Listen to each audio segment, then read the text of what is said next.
तो ऑडिट की सतरंगी दुनिया में एंटर होने से पहले let me introduce my self. मेरा नाम सीए चेतन मंत्री है। पिछले 16 सालों से मैं इस नोबल प्रोफेशन में हूं और टैक्सेशन और ऑडिट मैं ये दो सब्जेक्ट लेता हूं। सीए फाउंडेशन में आपने मुझसे लॉ और बीसीके पढ़ा था। मैं एक चार्टर्ड अकाउंटेंट होने के साथ साथ एक लॉ ग्रेजुएट भी हूं, उसमें रैंक होल्डर भी रहा। बीकॉम तो यार सबका अपने को करना ही है, उसके बिना तो अगर मर गए ना तो भगवान ऊपर से नीचे भेज देंगे, तो करना ही पड़ता है कॉमर्स वाले को। साथ ही साथ इच्छा हुई कि भगवान ने जन्म दिया है तो धरती के लिए भी कुछ करके जाएं, समाज के लिए कुछ करके जाएं, कुछ तो सोशल सर्विस हो। तो एक और क्वालिफिकेशन छोटी सी थी, मास्टर ऑफ सोशल वर्क, ताकि सोशल सर्विस सेक्टर के जो ऑर्गेनाइजेशंस हैं उनको भी हम कंसल्टेंसी दे पाएं। तो अच्छी बात यह नहीं कि मैं पढ़ा रहा हूं, अच्छी बात यह कि स्टूडेंट पास भी हो रहे हैं और बहुत सारे स्टूडेंट्स आज चार्टर्ड अकाउंटेंट बन गए हैं जिन्होंने मुझसे ऑडिट पढ़ा था। आपसे भी यही उम्मीद है, आप मेरे साथ लग के पढ़ोगे, हम दोनों बिल्कुल अपने टारगेट को अचीव करेंगे। चलिए दोस्तों, तो शुरू करते हैं हमारा सत्यम केस। इनको क्या पता मैंने करी कितनी मेहनत, सारी बातों से था मैं पूरा सहमत। सारी जिंदगी इन्होंने मुझको रुलाया, इनको भी तो मिला था जो मैंने कमाया। यार दोस्तों, जब बीसी के हमने पढ़ा तो बड़े बड़े सपने हमने देखे कि हम भी बड़े बड़े कॉर्पोरेट्स में जाएंगे, बड़े बड़े कॉर्पोरेट्स बनाएंगे। दोस्तों का जब कोई भी ग्रुप बैठता है तो सपने बड़े हसीन होते हैं, और तुम्हारी वाली उम्र में तो और ज्यादा कि कुछ बड़ा करके दिखाएंगे। ये साले जो पड़ोस के शर्मा जी ना रोज रोज काड़ी करते हैं, इनको प्रूव करेंगे कि हम में भी कुछ दम है। तो भैया अपना टाइम आएगा ये सोच के हम बहुत सारे बड़े बड़े सपने बुनते हैं, और यही सपने दिखाए थे सीए फाउंडेशन के बीसीके नामक सब्जेक्ट ने, बिजनेस एंड कमर्शियल नॉलेज। जब आपने मुझसे पढ़ा, हमारा सबसे पहला क्वेश्चन था आईसीआई ने इसको डाला ही क्यों सब्जेक्ट के तौर पर, क्या टारगेट है स्टूडेंट को लेकर। तो हमने समझा था बीसीके पढ़ाकर एंटरप्रेन्योरशिप को डेवलप किया जा रहा है, पहला टारगेट। दूसरा टारगेट याद करो क्या था, एक सीए के तौर पर आपको बिजनेस का नॉलेज होना क्यों जरूरी है। कुछ याद आया यूनिट 1 का एमसीक्यू जो आप लगातार पूछते थे, सर हम ये सब्जेक्ट पढ़ ही क्यों रहे हैं, और आपके मॉड्यूल के 3rd-4th पेज पे यह आंसर था कि एक ऑडिटर को, एक सीए को पूरे बिजनेस और कमर्शियल नॉलेज पूरा होगा तो वो एक ऑडिट अच्छे से कर पाएगा। बीसीके के यूनिट 1 में इस बात का आंसर था कि भैया आपको ये सब्जेक्ट पढ़ाया क्यों जा रहा है। सर हम तो सीए इंटर में। अरे रुको तो, सुनो तो, याद करो वहां तुमने पढ़ा था बिजनेस और कमर्शियल नॉलेज अगर होगा ना तो as a chartered accountant, as an auditor आपको हेल्प मिलेगी। ओ मतलब ऑडिटर वर्ड आईसीआई ने वहीं पर पढ़ा दिया था सीए फाउंडेशन लेवल पे। और याद करो जब हम यूनिट 3 पढ़ते हैं ना, जिसमें अलग अलग कंपनीज के बारे में पूरी डिटेल्ड, हमको भी यार ऐसा लगता है माँ कसम मैं भी ऐसी कोई कंपनी बनाऊंगा, इतने सारे अवार्ड जीतूंगा, इतने एम्प्लॉयज होंगे, इतना टर्नओवर होगा, सब कुछ अपने ड्रीम में आना शुरू होता है। स्टार्टअप मेरा भी होगा जो कि वास्ट होगा, धीरे धीरे फैलेगा। हम यूनिट 3 पढ़ने के बाद बहुत एनर्जाइज फील करते हैं कि यार हम भी ऐसा कुछ कॉर्पोरेट बेसिस पर करेंगे। फॉर्म्स ऑफ ऑर्गेनाइजेशन में जब कंपनी फॉर्मेट की बात आती है तो भैया एक इंपॉर्टेंट बात और आती है, वो है फ्रॉड। सर इतनी अच्छी अच्छी बातें कर रहे थे, बीच में फ्रॉड कहां से आ गया। तो भैया यूनिट 3 में जब आप इतनी सारी कंपनीज पढ़ रहे थे ना, उसमें एक कंपनी का नाम गायब था क्योंकि उस कंपनी में फ्रॉड हुआ था। वरना आज उस यूनिट 3 में जो आपने पढ़ा चैप्टर पूरा, उसमें एक कंपनी का नाम जरूर होता। कौन सी कंपनी? सत्यम। सत्यम लिमिटेड आपके यूनिट 3 का पार्ट होता यदि उसमें फ्रॉड नहीं हुआ होता। और ऐसे बहुत बड़ी बड़ी कंपनी, शायद दूसरी भी जिसमें फ्रॉड हुआ है, वो उसमें शामिल होती। तो सर हमको इस ऑडिट एंड एश्योरेंस में देखना क्या है जिसका फ्रॉड से रिलेशन। यार देखो ऑडिटिंग क्या है, एश्योरेंस क्या है, तो सब समझेंगे। पहले तो हम स्टेप बाय स्टेप चलते हैं। बीसीके में टारगेट बहुत क्लियर था, कमर्शियल नॉलेज होगा तो ऑडिट में हेल्प मिलेगी। क्या ये बात क्लियर है?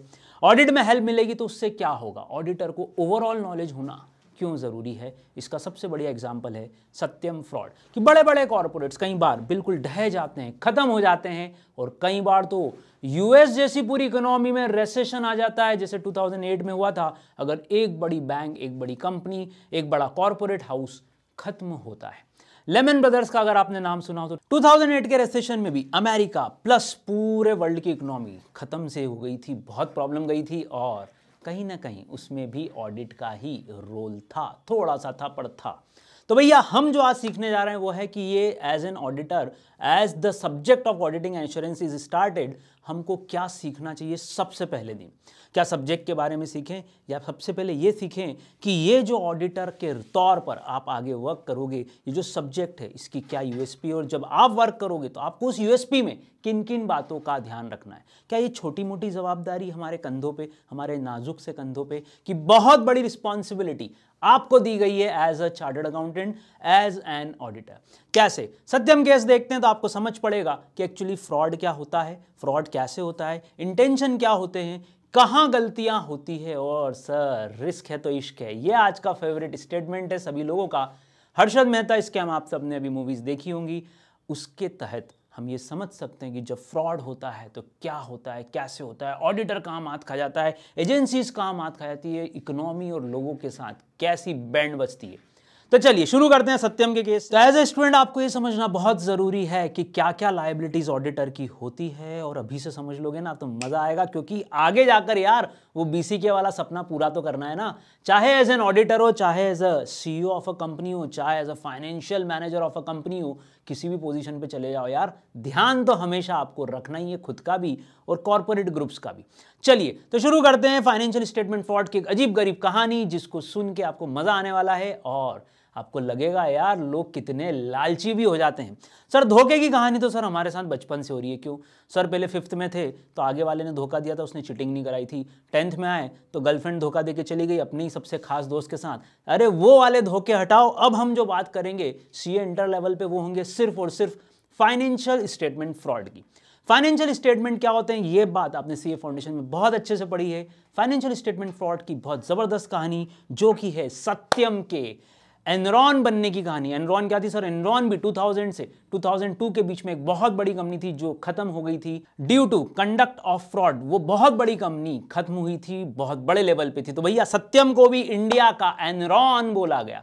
सत्यम के बारे में कुछ बेसिक जानकारी लेते हैं और समझते हैं कैसे ये फ्रॉड हुआ था और आखिरी में इसका अंत क्या हुआ और उसका इंपैक्ट पूरे इंडिया, पूरी वर्ल्ड इकोनॉमी, हमारे ऊपर, इंडियन गवर्नमेंट के ऊपर, आईसीआई के ऊपर और सारे ऑडिटर्स के ऊपर क्या रहा। चलिए तो शुरू करते हैं सत्यम की इंटरेस्टिंग कहानी। सबसे पहला सत्यम फॉर्म हुई थी 1987 में 20 एम्प्लॉयज के साथ। दो भाइयों ने शुरू की थी, रामलिंगम राजू और उनके ब्रदर ने ये कंपनी शुरू की थी।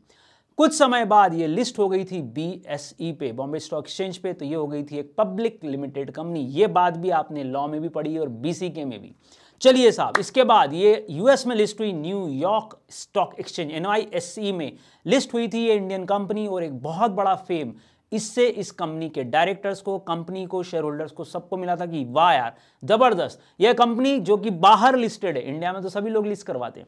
साथ ही साथ one of the largest IT company का इसको टैग था, बहुत सारे इसके साथ फीचर्स थे। तो कंपनी में जब सब कुछ बढ़िया था तो प्रॉब्लम कहां से हुई भैया? कोई भी फ्रॉड की शुरुआत 3-4 बातों से होती है। उसमें सबसे इंपॉर्टेंट है लालच।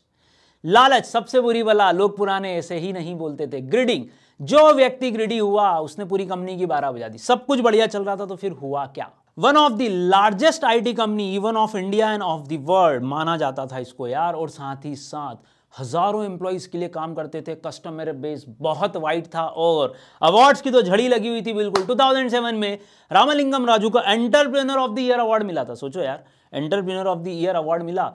33 साल के बंदे ने कंपनी शुरू की थी और 2007 में मात्र 20 सालों में वो ये अवार्ड जीत गया। साथ ही साथ 2008 में उसको लीडर माना गया था। किस चीज का? कॉर्पोरेट गवर्नेंस और अकाउंटेबिलिटी का, मतलब जवाबदेही का। ऐसी कंपनी जो बहुत अकाउंटेबल है, जो बहुत कॉर्पोरेट गवर्नेंस के साथ वर्क करती है, जिसमें फ्रॉड की दूर दूर तक कोई गुंजाइश नहीं है। ये अवार्ड 2008 में उसको मिला। और साथ ही साथ याद करो, ये वाला अवार्ड आपको याद आ रहा होगा, गोल्डन पीकॉक अवार्ड। याद करो, बीसीके में बहुत सारी कंपनीज को ये अवार्ड के बारे में आपने पढ़ा था।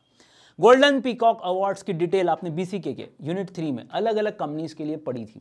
2008 में गोल्डन पीकॉक अवार्ड भी इनको मिला था जून जुलाई के आसपास। लेकिन बहुत जबरदस्त स्थिति थी।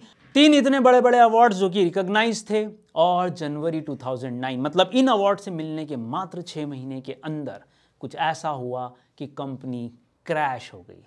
रामलिंगम राजू के अगेंस्ट एफआईआर हो गई। उन्होंने एक्सेप्ट करा कि मैंने इतिहास का सबसे बड़ा फ्रॉड किया है इंडिया का। इसीलिए सत्यम केस को इंडिया का एनरॉन केस माना गया। जो यूएस बेस्ड कंपनी थी एनरॉन, उसके जैसा केस माना गया, इंडियाज एनरॉन, टाइटल ही यही था। 2009 की सुबह 9 जनवरी को जब रामलिंगम राजू ने एक्सेप्ट कर लिया कि मैंने फ्रॉड किया, तो सबके मन में बात यह आई, यार फ्रॉड किया क्यों और कैसे और क्या करना चाह रहे थे। चलिए देखते हैं। 2003 से लेकर 2008 का अगर आप इतिहास देखोगे उस कंपनी का, तो देखो सेल्स कितनी जबरदस्त थी। 467 मिलियन डॉलर्स की सेल, वर्थ थी कंपनी की 2.1 बिलियन डॉलर्स, ये उस कंपनी की वैल्यू आ रही थी उस समय। साथ ही साथ ग्रोथ रेट, ओ भाई 35% एनुअली ग्रोथ रेट हो रहा था इनका। प्रॉफिट एवरेजली इन सालों में, इन ईयर्स में, 5 साल में 21% का एवरेज निकल रहा था, जो किसी भी कॉर्पोरेट के लिए बहुत बड़ा अचीवमेंट था। साथ ही साथ ईपीएस ग्रो कर रही थी, बॉस 40% थे, मार्केट खुश था, शेयर होल्डर खुश थे, इन्वेस्टर खुश थे, बैंक्स खुश थी, एवरीवन, एवरी स्टेक होल्डर जो भी इस कंपनी से जुड़ा था मजे ले रहा था कि बहुत बढ़िया कंपनी है।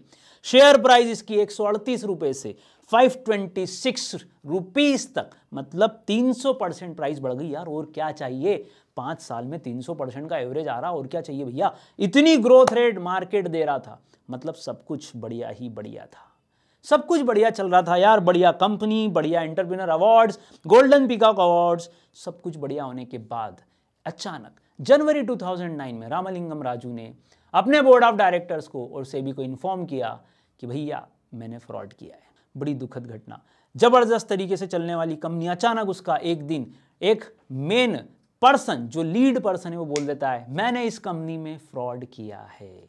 रामलिंगम राजू ने जब सेबी को इन्फॉर्म किया, तो भैया उसने जो प्रेस रिलीज दी थी उसमें एक बहुत जबरदस्त स्टेटमेंट का यूज किया था, और वो लोग आज भी याद करते हैं। मतलब फ्रॉड किया वो तो ठीक है भाई, पर जब बोल रहा है मैंने फ्रॉड किया, तो क्या जबरदस्त अंदाज से फिल्मी हीरो की तरह बोल रहा है। उसने एक फिल्मी हीरो की तरह यार ये स्टेटमेंट दिया था, और लोग फ्रॉड व्रॉड तो ठीक है, इस स्टेटमेंट पे भी फिदा हो गए थे। उसने बोला था I was riding a tiger, company को लेकर बोल रहा है। हाँ, वो I was riding a tiger not knowing how to get off, कैसे उस कंपनी से हटूं, कैसे उस कुर्सी से हटूं, विदाउट बीइंग ईटन। तो I was riding a tiger not knowing how to get off without being eaten. तो भैया मैं एक ऐसे टाइगर की सवारी कर रहा हूं, उसका ये स्टेटमेंट था, मैं एक ऐसे टाइगर की सवारी कर रहा हूं जिसमें मुझे उतरना तो है, लेकिन समझ नहीं पड़ रहा कि अगर मैं उतरा तो ये खा जाएगा। ये उसका स्टेटमेंट था एज अ लीडर। वो उस कंपनी का हेड था, और उसने ये स्टेटमेंट दिया, मार्केट क्रैश हो गया। सर इसकी शुरुआत कैसे हुई और उसने क्या ऐसा किया कि शुरुआत से ही फ्रॉड करना पड़ा। चलिए देखते हैं उसकी इंटरेस्टिंग कहानी कि कैसे आदमी, एक इतने बड़े कॉर्पोरेट का इतने सारे अवार्ड जीतने वाला आदमी, छोटी सी कंपनी को इतने बड़े लेवल पे ले जाने वाला व्यक्ति अचानक ही ग्रीडी क्यों हो जाता है। चलो देखते हैं। शुरुआत हुई थी उस व्यक्ति के ग्रीड फॉर पावर, शक्ति की, greed for money, greed for success और ग्रीड फॉर कंपटीशन। इन 4 रीजन से उसने फ्रॉड शुरू किया। वो किसी भी चीज को छोड़ना नहीं चाहता था, ना पावर को, ना पैसे को, ना सक्सेस को, ना कंपटीशन को। शेयर मार्केट में अपनी प्राइजेस को हाई रखना चाह रहा था, और टारगेट बहुत सारा पैसा कमाना था, जबकि ऑलरेडी वो पैसा कमा रहा था। इसके बावजूद वो रियल एस्टेट सेक्टर से उस समय पैसा कमाने की सोच रहा था, और इस चक्कर में उसने पूरा फ्रॉड किया। फ्रॉड कैसे किया, चलो देखते हैं। टेक्निक्स ऑफ फ्रॉड क्या अडॉप्ट की मिस्टर राजू और उनकी पूरी बैंड ने, मतलब पूरी म्यूजिकल टीम ने, और अकेले तो फ्रॉड हुआ नहीं, उसके साथ कुछ लोग तो इन्वॉल्व हमेशा थे।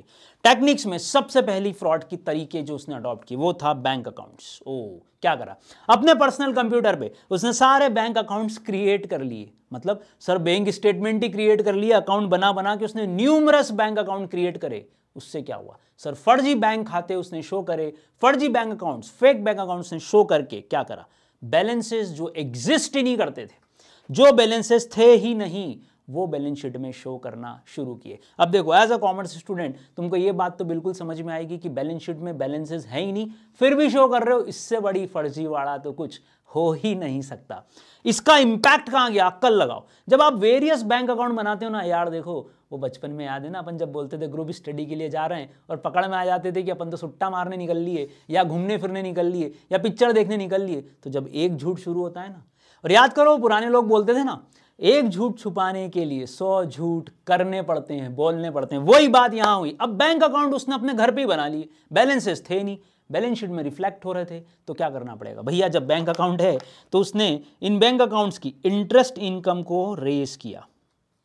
उसने बताया इन अकाउंट से मुझे इतना इतना इंटरेस्ट आ रहा है। तो दूसरा गलती, दूसरा फ्रॉड, दूसरी फेक चीज, उसने वो इंटरेस्ट इनकम शो की जो कि थी ही नहीं। तो इसका इंपैक्ट किस पे आएगा मालिक, प्रॉफिट पे आना ही था। ये पहली टेक्निक उसने अडॉप्ट की बैंक अकाउंट की। दूसरी टेक्निक अडॉप्ट की, उसके कारण इंटरेस्ट बताया, तो अचानक इनकम राइज हो गई। तीसरी चीज उसने 6,000 फेक सैलरी अकाउंट बनाए। मतलब उसने शो किया कि मेरे यहाँ ये 6,000 लोग काम करते हैं। सर उससे क्या होगा यार, सोचो ना यार, उसने इनकम बढ़ाई है, अब उसको पैसा भी तो बताना है, तो उसने पैसा निकालना बताया, कंपनी से इन 6,000 अकाउंट में सैलरी ट्रांसफर बताई और उसने इस अमाउंट को यूज किया, अप्रोप्रिएट किया उसने 6,000 फेक सैलरी अकाउंट्स को। ओ सर 6,000 एम्प्लॉइज का अकाउंट बताना मजाक नहीं है। बिल्कुल सही बात भाई, बहुत टफ काम है, इतना बड़ा झूठ भी बोलना, ये भी एक आर्ट हो गया सर। फिर वही बात है ना सर, जितनी बड़ी रिस्क उतना बड़ा इश्क। चलो मान लिया ये स्टेटमेंट तो फेमस है और अपने दिमाग में बैठा हुआ है, पर भैया चौथी चीज, उसके इंटरनल ऑडिट का जो हेड था कंपनी का, सत्यम कंपनी का ग्लोबल हेड, जो इंटरनल ऑडिट डिपार्टमेंट का हेड था ना, उसने एक और बड़ा फ्रॉड क्या किया। चूंकि उसने सेल बताना थी, इंक्रीज करना था रेवेन्यू को, तो भैया रेवेन्यू कब बढ़ेगा, जब कस्टमर होगा, जब माल बिकेगा, ऐसा शो हो तो इनकम बताओगे ना, इनकम बताओगे तो प्रॉफिट बढ़ा हुआ दिखेगा, प्रॉफिट बढ़ा हुआ दिखेगा तो banks, loans, shareholders, stakeholders, government agency सब खुश होंगी, रेटिंग एजेंसीज कंपनी की रेटिंग बढ़ाती चली जाएंगी, ग्लोबली भी कंपनी को इस रेपुटेशन का फायदा मिलेगा। तो भैया उसने क्या किया, उसने फेक कस्टमर आइडेंटिटीज बनाई। मतलब कस्टमर एग्जिस्ट नहीं करते थे, लेकिन उसने फेक कस्टमर आइडेंटिटी बनाई और उन सबको सर्विसेज देना बताया, जनरेट किया फेक इनवॉइसेस। अब बताओ ये इनवॉइस क्या होती है। सर वो दुकान पे जाते हैं ना तो हम बिल लेते हैं ना, बिल्कुल सिंपल, वेरी गुड। ये जो बिल हम लेकर घर आ जाते हैं वो उस शॉपकीपर के लिए अकाउंटिंग में हेल्प करता है क्या, क्या उसी से एंट्री पास होती है। सोचो सोचो सोचो, तुम एंट्री पास कर देते हो, cash account debit to sale, इसका डॉक्यूमेंट कहाँ है, किस बेसिस पे ये एंट्री पास होगी। सर हमने अकाउंटिंग एंट्री तो सीख ली थी, बेसिस कभी नहीं सोचा। सोचो सोचो सोचो, तुमने एक एंट्री पास कर दी, cash account debit to sale या debtor account debit to sale, लेकिन कभी सोचा ये एंट्री प्रैक्टिकली क्रिएट कैसे होगी। अरे सर हम तो बुक में देखते थे, बुक में क्वेश्चन था, धड़ाधड़ एंट्री पास करते थे, पूरे मार्क्स लाते थे और खुश हो जाते थे। भैया अब उल्टे चले, हम सीए बनने जा रहे हैं तो थोड़ा सा रिवर्स जाएं। एंट्री पास हुई तो उसके पहले ट्रांजैक्शन हुआ। सर बिल्कुल, ट्रांजैक्शन हुआ तो उसका प्रूफ क्या है, डॉक्यूमेंट क्या है। तो सर यही बिल्स, यही इनवॉइसेस आपके लिए प्रूफ का काम करते हैं। तो ध्यान से सोचना, ये सिर्फ कहानी नहीं चल रही है, ये वो बातें हैं जो आपको ध्यान रखनी है आने वाले समय में जब आप भी किसी का अकाउंट्स चेक करने जाओगे। तो अगला इंपैक्ट, जैसे ही आपने इतने सारे कस्टमर आइडेंटिटीज बताई तो भैया उनको सेल बताया, उनको सर्विसेज देना बताया और आपने सेल को इंक्रीज कर लिया। अचानक रेवेन्यू बढ़ेगा तो क्या होगा सर, इसका इंपैक्ट आपके नेट प्रॉफिट पे भी तो आएगा, आपका नेट प्रॉफिट शूट अप होगा। और देखो मैंने अभी डाटा बताया था 2003 से लेकर 2008 में उसका एवरेज एनुअल प्रॉफिट कितना था। देखो वापस से डाटा एक बार और, तो आपको याद आ जाएगा कि एवरेज एनुअल प्रॉफिट कैसे ग्रो कर रहा था, 21% से ग्रो कर रहा था मालिक। तो भैया ये फ्रॉड जबरदस्त चल रहा था, जबरदस्त। 1999 से शुरुआत हुई धीरे धीरे और 2008 तक, इन 9-10 सालों में, 9 साल बोल सकते हो आप, 2000 से 2008 जबरदस्त ये तरीके से फ्रॉड चल रहा था। तो टेक्निक्स में और क्या करा उस भाई ने, देखो पहले तो क्या करा, उसने सेल बढ़ा ली, और क्या करा सर, इंटरेस्ट इनकम बढ़ा ली, और क्या करा सर, बैंक अकाउंट्स बढ़ा लिए, और क्या करा सर, पैसे एक्चुअली चाहिए थे ना उसको पैसे की जरूरत थी। क्यों, अरे ये पैसा एक्चुअली एग्जिस्ट तो करता ही नहीं था, उसको चाहिए था हार्ड कोर कैश ताकि वो रियल एस्टेट मार्केट में इन्वेस्ट कर पाए। उसने इस तरह से इन्वेस्ट करने के लिए ही 2 और कंपनी बनाई थी। मेटास नाम से उसने कंपनीज बनाई थी, अपने ही रिलेटिव्स को, फ्रेंड्स को उसमें रखा था ताकि वो रियल एस्टेट सेक्टर में बड़ा काम कर सके। तो नेट प्रॉफिट एवरेजली 21% से ग्रो कर रहा था और जबरदस्त सभी लोग अट्रैक्ट हो रहे थे कि क्या कंपनी है। तभी तो 2007 में उसको एंटरप्रेन्योर ऑफ द ईयर का अवार्ड भी मिल गया भाई। आगे की कहानी और खतरनाक होती जा रही थी। देखो अभी तक तो वो क्या कर रहा था, पैसे इकट्ठे कर रहा था, उसको सेल्स बढ़ानी थी, नेट प्रॉफिट बढ़ाना था, पावर भी दिखाना था। आपको मालूम है इस फ्रॉड की शुरुआत सिर्फ कितने रुपए से हुई थी? सबसे पहली बार इतनी बड़ी कंपनी में फ्रॉड की शुरुआत हुई थी सिर्फ 6 करोड़ रुपए के इन्फ्लेशन से। कितने छोटा अमाउंट है बॉस, इतनी बड़ी कंपनी में इतना छोटा सा अमाउंट, 6 करोड़ रुपए का पहला उसने डाटा का हेरफेर किया था, फिगर्स ऊपर नीचे किए थे बस। लेकिन जब एंड हुआ ना बॉस, पिक्चर भयानक थी। बताता हूं पिक्चर क्या थी, लेकिन उससे पहले अभी तो इसने और जो तरीके अपनाए थे वो बाकी है। एक तरीका फेक आइडेंटिटी, फेक इनवॉइसेस, लगातार इनवॉइसेस बनाई, ऐसा शो किया इससे बहुत सेल हो रही है, कंपनी का प्रॉफिट जबरदस्त चल रहा है। लेकिन ये सब कर क्यों रहा था वो यार, ये क्वेश्चन अभी बाकी है। मैंने शुरुआत में बताया वो रियल एस्टेट मार्केट में इन्वेस्ट करना चाहता था और उसमें भयंकर काम करने की उसकी इच्छा थी। उसका ऐसा मानना था कि रियल एस्टेट मार्केट आगे बूम पर आएगा 2003 से 2008 के दौरान। इसीलिए उसने और क्या किया सर, उसको थी पैसे की जरूरत। पैसे की जरूरत है तो पैसा कौन देगा सर, बैंक देगी। कब देगी सर, जब फाइनेंशियल स्टेटमेंट बहुत बढ़िया पोजीशन शो करे। यार तुम अगर दिवालिया होके बैंक के पास जाओगे कि मैं तो दिवालिया हूं, कुछ है ही नहीं, लाओ पैसे दो, कोई देगा क्या, नहीं। आपके फाइनेंशियल स्टेटमेंट देखकर ही कोई भी फाइनेंशियल इंस्टीट्यूशन, कोई भी बैंक्स आपको लोन ग्रांट करती है। और उसके बाद की कहानी और खतरनाक, जब बैंक ने लोन ग्रांट कर भी दिए ना, उसके बावजूद चूंकि इसको और लालच था और पैसे की जरूरत थी, इसने क्या किया देखो। फिफ्थ टेक्निक, इसने फॉर्ज्ड बोर्ड रिजोल्यूशंस पास किए, मतलब फर्जी बोर्ड रिजोल्यूशन। सर इनकी क्या जरूरत है यार, भैया सीए फाउंडेशन में जब मैंने आपको लॉ पढ़ाया था ना, याद करो, लॉ में हमने कंपनीज एक्ट नाम का चैप्टर पढ़ा था सर, बिल्कुल। और याद करो उसमें पढ़ा था MOA AOA सर, हाँ सर याद करो। उसी में एक और केस था जिसमें एक बोर्ड रिजोल्यूशन के इंटरनल मैनेजमेंट का पार्ट मानते हुए हमने थर्ड पार्टी को बेनिफिट दिया था, याद आया कुछ। बोर्ड रिजोल्यूशन इंटरनली पास होता है तो याद करो इसको क्या बोलते हैं, डॉक्ट्रिन ऑफ इंडोर मैनेजमेंट, याद आया, इंडोर मैनेजमेंट। और बोर्ड रिजोल्यूशन पब्लिक डॉक्यूमेंट नहीं होता, यह केस आपने मुझसे कंपनी लॉ में पढ़ा था, याद करो। एक बैंक ने कंपनी को लोन दिया था, ये वाला हमारा केस अगर आपको याद हो तो, और कंपनी ने फर्जी रिजोल्यूशन पास किया था। बैंक ने बोला था इसमें हमारा कोई रोल नहीं है, doctrine of indoor management apply होती है, याद आया कुछ। यही वो केस है बॉस, ये भी वही स्थिति थी। फॉर्ज्ड बोर्ड रिजोल्यूशंस पास हुए, बोर्ड रिजोल्यूशन एक्चुअली पास नहीं हुए, सिर्फ दिखाए गए फर्जी वाड़े से। उससे क्या हुआ, उन्होंने बैंक को बोर्ड रिजोल्यूशन दिखा दिए, मतलब MOA AOA की परमिशन प्लस बोर्ड रिजोल्यूशन। अगर ये आप दिखा दोगे ना यार किसी भी बैंकर को, तो बोलेगा ठीक है टेक द लोन, ले जाओ पैसा और अच्छे से यूज करना सत्यम। ऐसा बैंक ने बोला, क्या करा, इलीगली इन्होंने ऑब्टेन कर लिए लोन्स। क्या बढ़ा ली सर, लोन से लायबिलिटी बढ़ गई। बैंक का जो पैसा लिया वो लायबिलिटी में शो हुआ, वो लायबिलिटी से पैसा निकाल के वापस से इन्होंने जमीन जायदाद और रियल एस्टेट में लगाया। उसके लिए इन्होंने 2 कंपनीज बना रखी थी, नाम देखो। मेटास प्रॉपर्टी नाम की जो कंपनी थी उसमें मिस्टर राजू का 37% का स्टेक था, और मेटास इंफ्रास्ट्रक्चर में 35% का होल्डिंग था, मिस्टर राजू का स्टेक था। सोचो इच्छा क्या थी, इतनी सी इच्छा से फ्रॉड शुरू हुआ बॉस। अच्छी वाली कंपनी चल रही थी, मैं रियल एस्टेट में ज़्यादा कमाऊंगा, पर्सनली ज़्यादा कमाऊंगा रेदर देन स्टेक होल्डर। मैं सबकी कमाई की बात नहीं करूंगा, मैं अपनी कमाई की बात करूंगा, ये था उसका लालच। मेटास को अगर आप ध्यान से देखोगे, ध्यान से देखो तो ये सत्यम का उल्टा वर्ड है। देखो ये सत्यम का उल्टा वर्ड है क्या, इसको रिवर्स मैनर में पढ़ो। यस सर, सत्यम है देखो इसका नाम, एक्चुअली इसका उल्टा उन्होंने कर दिया मेटास। अब इस नाम को जरा ध्यान से देखो और इसको उल्टा पढ़ना जरा ऐसा, इसको रिवर्स मैनर में पढ़ो तो क्या है, SATYAM। ओ सर, सत्यम का ही ये उल्टा अपोजिट वर्ड यूज करके उन्होंने कंपनीज बनाई थी मेटास। आखिरी में टारगेट था इन कंपनीज के थ्रू रियल एस्टेट प्रोजेक्ट्स जो पूरे इंडिया में उन्होंने लिए थे। इसके अलावा रियल एस्टेट में जो इन्वेस्टमेंट था वो, इसके अलावा मेट्रो प्रोजेक्ट आने वाला था, उसके आसपास की सारी ज़मीन इन्होंने परचेज की थी। ये सब करने के लिए उन्होंने फ्रॉड शुरू किए थे बेसिकली। इतना सा रीज़न, हाँ सर इतना सा रीज़न प्लस बहुत बड़ा लालच। तो भैया और क्या क्या करा देखो, अभी तो फॉर्ज रिजोल्यूशन पास हुए, बैंक को चूना लगने वाला था, मतलब ये बात तय हो गई थी। क्लियर है, ये थी 5th टेक्निक। 6th टेक्निक सबसे खतरनाक।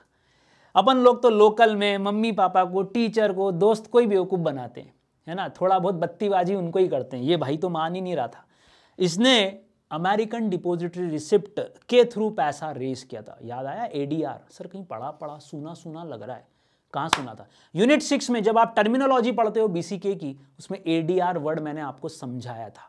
अमेरिकन डिपॉजिटरी रिसिप्ट्स जो US में इशू होते हैं, उनके थ्रू इसने पैसा रेज किया, लेकिन उसका बैलेंस शीट में उपयोग कहीं भी शो नहीं हो पाया। कितनी बड़ी गलती। ADR रेस कर लिया, पैसा रेस कर लिया, लेकिन बैलेंस शीट में उसको मेडअप नहीं कर पाए।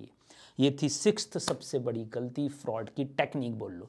तो भैया क्या क्या किया देखो, सेल्स बढ़ाई, इंटरेस्ट बढ़ाया, बैंक अकाउंट थे ही नहीं तो कैश और बैंक, बैलेंस शीट में यार कैश और बैंक की पोजीशन दोनों यहाँ इतनी स्ट्रांग कर रखी थी कि आपका दिमाग खराब हो जाएगा। इतना पैसा है कंपनी के पास, इतना जबरदस्त पैसा शो कर रही थी कंपनी, 6000 करोड़ का कैश और बैंक बैलेंस शो कर रही थी। इतना बैलेंस क्यों रखेगी कोई कंपनी? Very good.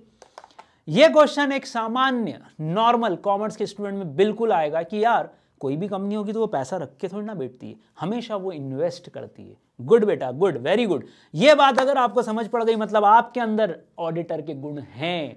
जो बात एक नॉर्मल स्टूडेंट को समझ पड़ जाए बस वही ऑडिट है बॉस। ऑडिट के लिए कोई अलग से पर नहीं चाहिए, अलग से कोई बल्ब नहीं चाहिए बुद्धि का। Common sense is the most important technique in the whole field. तो स्कैम की शुरुआत से लेकर अंत तक दो चीजें तो क्लियर हो गई। ये स्कैम क्या प्यार का स्कैम था, क्या प्रेम में धोखा था, क्या आपका जायदाद में धोखा था पर्सनल? नहीं, ये स्कीम था फाइनेंशियल स्टेटमेंट फ्रॉड, जिसमें बैलेंस शीट पूरी एसेट और लायबिलिटी और P&L दोनों बर्बाद थे, दोनों फर्जी थे, दोनों फेक थे। कुछ भी अच्छा इसमें नहीं था। पोजीशन बहुत अच्छी दिख रही थी वो। 2007 में उसको entrepreneur of the year award मिला और 2008 में गोल्डन पीकॉक अवार्ड मिला भाई को। और 2009 में भाई ने पैर फैला दिया कि ओ मैं तो गया, अब तो मेरे से नहीं संभल रही है कंपनी।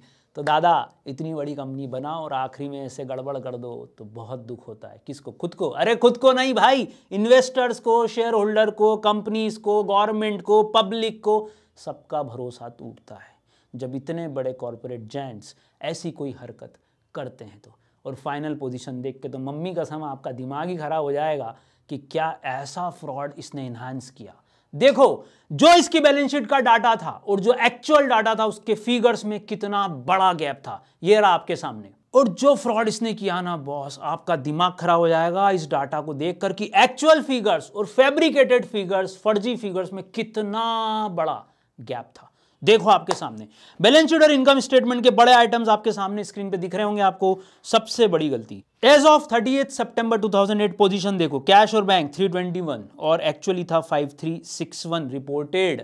ये फाइनेंशियल डाटा 30 सितंबर 2008 के थे और आप देखो यार क्या खतरनाक डाटा में चेंज है। देखो देखो देखो, ये है आपके एक्चुअल फिगर्स और ये है आपके फैब्रिकेटेड या बैलेंस शीट में रिपोर्टेड फिगर्स।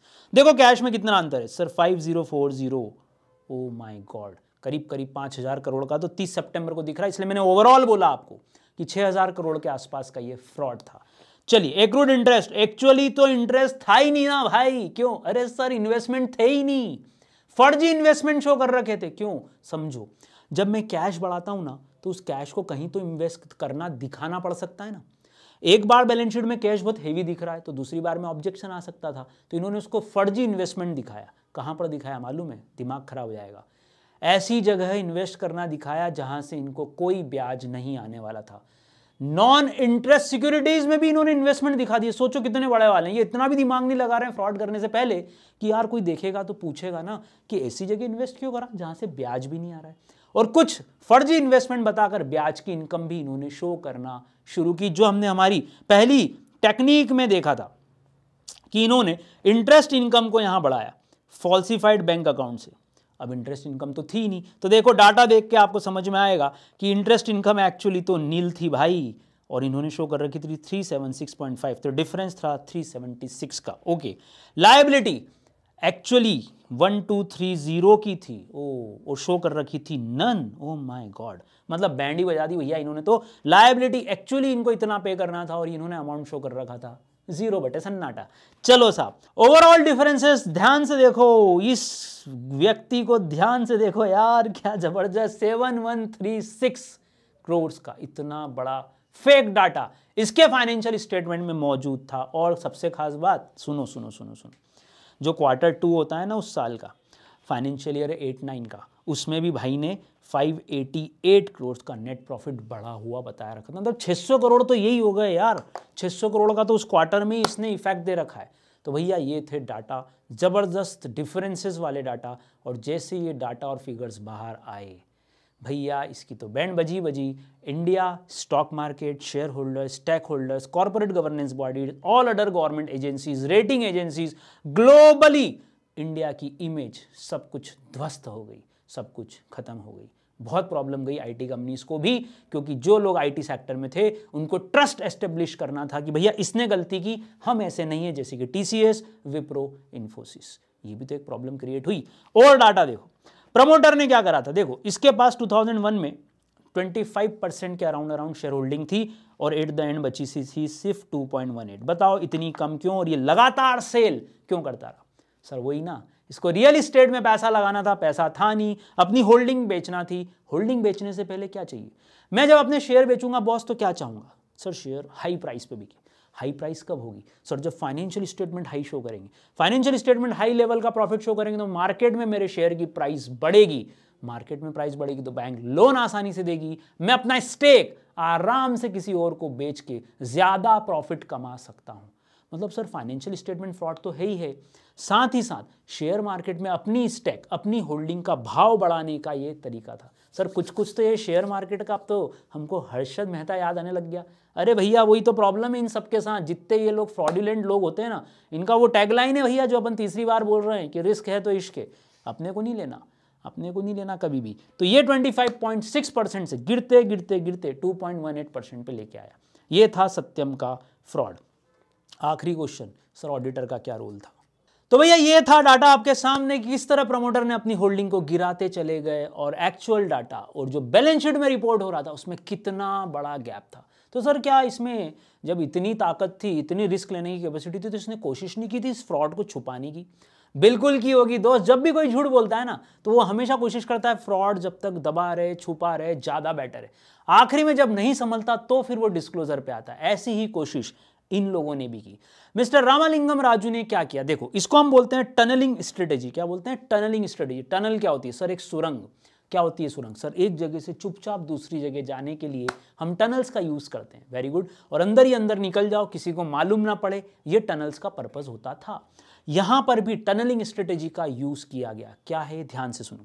टनलिंग स्ट्रेटेजी में ये चाह रहे थे कि सत्यम की ये जो पूरी बैलेंस शीट है ना, ये किसी भी तरह से मेटास की बैलेंस शीट में मर्ज हो जाए। कैसे मर्ज हो जाए? देखो सत्यम ने शो कर रखा था कि हमारे पास ह्यूज कैश, बहुत कैश है, अनशन कैश पड़ा हुआ है। ये चाह रहे थे कि यहां से इसको इन्वेस्ट करवाना शो कर दें कि सत्यम ने मेटास का पोर्शन खरीद लिया, सत्यम ने मेटास का स्टेक खरीद लिया, तो ये पूरा कैश उठ के कहां चला जाएगा? मेटास में। कैश यहां से वापस सही पोजीशन पे आना शुरू होगा। और ये मेटास तो इनकी खुद की घर की कंपनी थी ना, इसमें कैश वापस आना बता भी देंगे तो क्या फर्क पड़ेगा? शेयर होल्डर्स का ध्यान तो सत्यम पे है, मेटास पे थोड़ी ना है। यह कोशिश की गई थी कि सत्यम का डाटा धीरे धीरे एब्जॉर्ब हो जाए कहां पर? मेटास में। ये जो प्रॉफिट का गैप था ना, एक्चुअल और एंटीसिपेटेड वाला, या एक्चुअल और फेक वाला, उसको भी यहीं से खत्म करने की कोशिश की गई थी। प्रपोजल पास भी हो गया था कि सत्यम मेटास को परचेस करेगी। लेकिन लेकिन लेकिन जिस दिन ये प्रपोजल पास हुआ, स्टॉक मार्केट में उसी दिन इसके शेयर गिरना शुरू हो गए। मतलब इन्वेस्टर्स को ये डिसीजन पसंद नहीं आया, तो घबराकर तुरंत 24 घंटों के अंदर रामालिंगम राजू ने यह प्रपोजल वापस ले लिया। और इस तरह से इनकी ये टनलिंग स्ट्रेटेजी यहां पर आके फेल हो गई ड्यू टू इन्वेस्टर्स अवेयरनेस। ये टनलिंग स्ट्रेटेजी जैसे ही फेल हुई भैया, अब तो रामालिंगम राजू के हाथ फिर फूल गए कि अब कोई तरीका नहीं है। ये आखिरी रिजॉर्ट था उसके पास कि सत्यम की बैलेंस शीट का जो एक्सिस अमाउंट है, एक्सिस प्रॉफिट, एक्सिस कैश, इन सबको एब्जॉर्ब करवा दे वो मेटास कंपनी की बैलेंस शीट के साथ। लेकिन ये हो नहीं पाया और फाइनली जनवरी 2009 की सुबह सुबह उसने सेबी, जो कि मार्केट रेगुलेटर है, और कंपनी को इन्फॉर्म कर दिया कि मैं पिछले 9 सालों से फ्रॉड कर रहा था और सारे फाइनेंशियल स्टेटमेंट मेरे वाले जो थे वो सब फ्रॉडुलेंट थे पिछले 9 सालों के। सोचो यार, 2008 जून में तो उसको अवार्ड मिला था, गोल्डन पीकॉक अवार्ड, और 2009 जनवरी में भाई ने हाथ फैला दिए कि मेरे पास कुछ भी नहीं है। और स्टेटमेंट कितना खतरनाक था? I was riding a tiger not knowing how to get off without being eaten. तो उसको समझ नहीं पड़ रहा था अब आगे कंपनी कैसे चलेगी, और जब समझ नहीं पड़ रहा था तो वो समझ चुका था कि भैया अब फ्रॉड को छुपाना पॉसिबल नहीं है। तो ये थी पूरी कहानी सत्यम फ्रॉड की। अब क्वेश्चन है सर, अगर कोई व्यक्ति 9 साल तक फाइनेंशियल स्टेटमेंट में फ्रॉड कर रहा था तो सेबी क्या कर रही थी? Very good. सर बैंक्स क्या कर रही थी? हाँ बिल्कुल सही बात है। सर बाकी के बोर्ड ऑफ डायरेक्टर्स क्या कर रहे थे यार सर? और बाकी एम्प्लॉइज क्या कर रहे थे? और सर सबसे इंपॉर्टेंट ऑडिटर क्या कर रहा था? क्या इस कंपनी का कोई ऑडिट वगैरह नहीं होता था? फाइनेंशियल स्टेटमेंट की एग्जामिनेशन या चेकिंग नहीं होती थी? सर होती होगी, इतनी बड़ी कंपनी है, न्यूयॉर्क स्टॉक एक्सचेंज में लिस्टेड है, ऐसी कंपनी का ऑडिट इंटरनल भी होता था और एक्सटर्नल भी होता था। 2 तरह के ऑडिट होते हैं, इंटरनली जो इंटरनल मैनेजमेंट कंडक्ट करवाएगा, एक्सटर्नली जो एक चार्टर्ड अकाउंटेंट बाहर से शेयर होल्डर के द्वारा अपॉइंट किया जाएगा और वो जाकर ऑडिट करेगा। भैया इस कंपनी में ऑडिटर का रोल भी खतरनाक था। ध्यान से देखो, और यहां से आपकी मेरी पिक्चर, आपकी मेरी कहानी शुरू होती है कि हमको कितना अवेयर होके और कितनी ईमानदारी से, कितना एथिकली अपना काम करना पड़ेगा। टाइटल ऑडिटर्स रोल, और मेरा है इसके साथ एक क्वेश्चन मार्क कि क्या ऑडिटर ने कोई रोल प्ले नहीं किया। और आपके भी मन में आ रही होगी यार ऑडिटर क्या कर रहा था। चलो कुछ डिटेल लेते हैं ऑडिटर की। पीडब्ल्यूसी प्राइस वाटर हाउस कूपर्स इसका ऑडिटर था, one of the biggest firm. पीडब्ल्यूसी one of the global biggest firm, उसने इसका ऑडिट किया था इन 9 सालों में। 2000 से लेकर 2009 तक ये फर्म इस कंपनी का ऑडिट कर रही थी। इंपॉर्टेंट बात, इसको क्रिटिसाइज किया गया कि तुम इन 9 सालों में साला फ्रॉड ही नहीं पकड़ पा, इतना बड़ा फ्रॉड जिसमें कोई डाटा ही नहीं है, जिसमें बैंक अकाउंट्स नहीं है, जिसमें सैलरी अकाउंट्स नहीं है, जिसमें कोई सिक्योरिटी नहीं है, जिसका इंटरेस्ट शो हो रहा है P&L में, फेक इनवॉइसेस जनरेट हो रही हैं और तुमने सेल बढ़ा रखी है। ये बात तुम क्यों नहीं पकड़ पाए यार, तुम तो इंटेलिजेंट होते हो, तुम इतने सारे तरीके अडॉप्ट करते हो फाइनेंशियल स्टेटमेंट को चेक करने का। उसकी भी सबसे बड़ी कहानी है, एक और खतरनाक, ये लोग दुगना अमाउंट ले रहे थे फीस का। मतलब मान लो इन्फोसिस अगर किसी ऑडिटर को 10 करोड़ रुपए देती ऑडिट करने के 1 साल के, तो ये लोग 20 करोड़ चार्ज कर रहे थे, मतलब डबल फीस। तो ये भी एक सस्पिशन नहीं है कि पूरी इंडस्ट्री में किसी भी आईटी कंपनी का ऑडिट अगर हो रहा है तो फीस मान लो 10 करोड़ 15 करोड़ जो भी फीस थी वो जा रही थी, और ये लोग ले रहे थे twice the amount, double fees. क्या शो होता है सर, कुछ होता है, कुछ तो कनेक्शन है, ऐसा हमको लगने लगा। तीसरी सबसे बड़ी गलती जो तुम एज ए कॉमर्स स्टूडेंट भी ऑडिटर को पकड़ के लपड़ मार देते कि भैया तुमको समझनी पड़ी, कंपनी की बैलेंस शीट में वो ऐसी जगह इन्वेस्ट कर रहे हैं जिसमें इंटरेस्ट ही नहीं आएगा। कैश एक्सेसिव था ना, बहुत ज़्यादा कैश शो कर रखा था, तो कहीं तो इन्वेस्टमेंट बताना पड़ेगा, कहाँ बताएं। तो भैया non interest bearing deposit, non interest मतलब जिस पे ब्याज नहीं आएगा, ये रेड फ्लैग था, रेड सिग्नल था जो ऑडिटर को समझ जाना चाहिए था कि भैया कुछ तो लोचा है, कुछ तो लफड़ा है। लेकिन उसने अपनी आंखें धृतराष्ट्र की तरह बंद करके रखी। और सबसे आखिरी बात तो दिमाग ही भंड करने वाली है, आपका दिमाग बिल्कुल पागल हो जाएगा। जो फ्रॉड ये 9 साल में डिटेक्ट नहीं कर पाए ना, मैरिल लिंच जो कि एक इन्वेस्टमेंट और वेल्थ ऑर्गेनाइजेशन है, वेल्थ मैनेजमेंट कंपनी है, उसने 10 दिन में ये बात पकड़ ली, सिर्फ 10 दिन। और उसने ये काम जो शुरू किया था ड्यू डिलीजेंस का, 10 दिन में ये बात पकड़ ली कि भैया कुछ ना कुछ तो फ्रॉड बहुत बड़ा चल रहा है कंपनी के अंदर। तो बताओ कि ऑडिटर सीधे सीधे नेग्लिजेंट था? हाँ साहब। और एक और खास बात जो आपको बहुत अच्छी लगेगी, जो आप भी एज एन ऑडिटर या किसी भी ऑर्गेनाइजेशन को चेक करोगे ना, तो सबसे पहले क्या पूछोगे मालूम है? यार ये जो बैंक अकाउंट्स है ना सारे, इनके बैलेंसेस तो दो। तो उसने बैलेंसेस दे दिए क्योंकि सारे बैंक अकाउंट फर्जी थे। आप क्या करते अगर आप होते तो?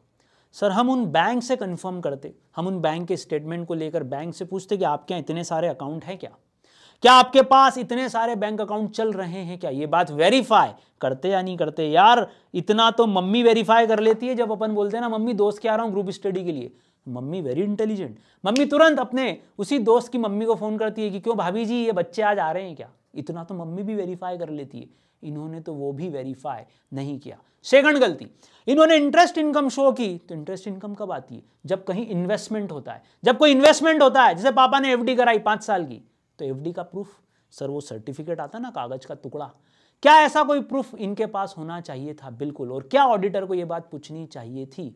हाँ सर बिल्कुल पूछनी चाहिए थी।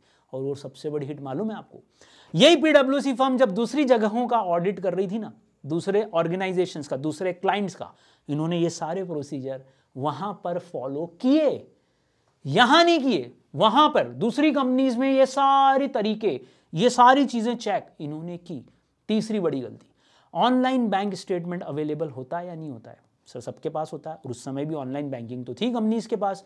क्या ऑडिटर ऑनलाइन बैलेंसेस चेक नहीं कर सकता था? सर बिल्कुल कर सकता था। क्या ऑडिटर ऑनलाइन बैलेंसेस चेक नहीं कर सकता था? सर बिल्कुल कर सकता था। बैंक से कंफर्मेशन? सर बिल्कुल कर सकता था। और सबसे बड़ी गलती बताऊं, अगर इनवॉइसेस क्रिएट हो रही ना, फर्जी इनवॉइसेस, फर्जी कस्टमर, तो भैया अपन लोग ऑडिटर लोग है ना एक टेक्निक अडॉप्ट करते हैं। हम लोग उन डेटर से, उन कस्टमर से पर्सनली लेटर डालकर कंफर्मेशन लेते हैं कि क्यों आप इनसे डील कर रहे हो ना, क्यों तुम्हारे और इनके बीच में ये सारे ट्रांजैक्शन हुए हैं और यही तुम्हारा अकाउंटिंग बैलेंस आ रहा है ना, डेबिट या क्रेडिट। ये बात तो आप भी कर सकते हो, इसमें ऑडिटर बनने की कोई जरूरत नहीं है, इसमें सीए बनने की भी कोई जरूरत नहीं है। तो भैया ऑडिटर ने जबरदस्त तरीके से डिफॉल्ट किया। आईसीआई ने तुरंत पीडब्ल्यूसी के 2 पार्टनर्स के ऊपर एक्शन लिया, उनको गिल्टी माना गया और उनको बाद में जेल भी हुई। फाइनली जब हुआ सबको जेल भी हुई, रामालिंगम राजू अलॉन्ग विद पीडब्ल्यूसी पार्टनर्स। पर क्या ये फ्रॉड हमारे ऊपर एक बड़ी रिस्पॉन्सिबिलिटी डालता है कि जब भी कोई कंपनी खोलो ना, तो एक तो लालच मत करना। शेयर होल्डर्स के लिए, स्टेक होल्डर्स के लिए जब तक काम करोगे ना, कभी भी कंपनी नीचे नहीं जाएगी। और इस तरह के बहुत सारे स्कैम्स और फ्रॉड मिलेंगे। तो जब भी कोई मैनेजमेंट ग्रीडी होता है ना, जैसे कि विजय माल्या वाला केस देखना, उसमें भी यही हुआ था कि वो खुद लालची हो गया और गड़बड़ हो गई। बहुत अच्छी वाली कंपनी की बैंड बज जाती है। तो भैया इस पूरे इंसिडेंट से अपने को क्या सीखना है? देखो, इसमें सेबी फेल हुआ, गवर्नमेंट फेल हुई, रेगुलेटिंग एजेंसीज फेल हुई। कहीं ना कहीं इसी स्कैम की वजह से कंपनीज एक्ट 2013 और ज्यादा, 2013 का एक्ट और ज्यादा स्ट्रिंजेंट आया ऑडिटर्स के लिए भी और डायरेक्टर्स के लिए भी, और ज्यादा पेनल्टीज उसमें हाई हो गई, और ज्यादा स्ट्रिक्ट एक्शन की बात की गई। लेकिन अल्टीमेटली नुकसान जनता, देश और कॉर्पोरेट बॉडीज का हुआ। आप आगे जो रिस्पॉन्सिबिलिटी निभाने जाओगे और ये सब्जेक्ट पढ़ोगे ना, तो आपके ऊपर भी उतनी ही इंपॉर्टेंट जिम्मेदारी होगी। After all we are being a chartered accountant, हमारे ऊपर बहुत सारा ट्रस्ट इंपोज किया गया है। तो दोस्तों, ये था स्कैम और ऑडिटर का सबसे इंपॉर्टेंट रोल 2008 के रिसेशन में भी, जो कि स्टार्ट तो अमेरिका से हुआ था और पूरे वर्ल्ड पे उसने अपनी निशान छोड़े थे, नुकसान छोड़े थे, उसमें भी ऑडिटर का रोल था। और फाइनेंशियल फ्रॉड बॉस हमेशा ही जनता के लिए और देश के लिए नुकसानदायक होते हैं। इसीलिए सीए ये जो वर्ड है, these are the words of trust. लोगों का भरोसा बहुत ज्यादा है। तो दोस्तों, ये था आपका आज का लेक्चर। सत्यम स्कैम से मैंने शुरू किया क्योंकि आप इस सब्जेक्ट का इंपॉर्टेंस समझो, आपके ऊपर आने वाली इंपॉर्टेंट लायबिलिटी समझो। और ये तो था बहुत बड़ा केस। हम नेक्स्ट वीडियो में देखेंगे कैसे छोटे छोटे से फ्रॉड्स, छोटे छोटे से केसेस होते हैं हमारी डे टू डे लाइफ में रिगार्डिंग फ्रॉड। आप भले ही सत्यम के ऑडिटर ना हो, हमारे घर के ऑडिटर, हमारी शॉप के ऑडिटर तो हम बनी जाएंगे ना। हम ये समझेंगे कि कैसे ऑडिट की फील्ड हमको वेराइटी देती है, और ये मोस्ट इंपॉर्टेंट सब्जेक्ट होने वाला है। और इसका हर डाटा, हर चीज जो आप सीखोगे ना, वो आपकी सीधे सीधे प्रैक्टिकल लाइफ से लिंक होगा। तो बड़ा मजा आने वाला है। और हम नेक्स्ट लेक्चर में हमारे सब्जेक्ट कंटेंट की भी जानकारी लेंगे। आज आप चाहो तो विजय माल्या केस स्टडी करना या एनरॉन केस को स्टडी करना, क्या हुआ था, ऐसा क्या था जो इंडिया का एनरॉन सत्यम को माना गया। तो भैया फाइनली सत्यम हो गया असत्यम। सत्यम वर्ड संस्कृत का वर्ड था और अब तो झूठी झूठ का पुलिंदा है। तो दोस्तों, नेक्स्ट वीडियो में फिर से मुलाकात होगी। अपना ध्यान रखिएगा और दिमाग चलाइएगा। आसपास कहां कहां फाइनेंशियल फ्रॉड की गुंजाइश हो सकती है, किन किन सिचुएशंस में होगी, और पूरे सब्जेक्ट में तो हम पढ़ेंगे ही पढ़ेंगे। अपना ध्यान रखिए। नेक्स्ट वीडियो में फिर मिलेंगे। राधे राधे। रीच इनको चाहिए रीच, प्लीज प्लीज प्लीज सामने करते प्लीज। बीट बीट बीट इनको करूंगा बीट, हीट हीट हीट मेरा कंटेंट है हीट।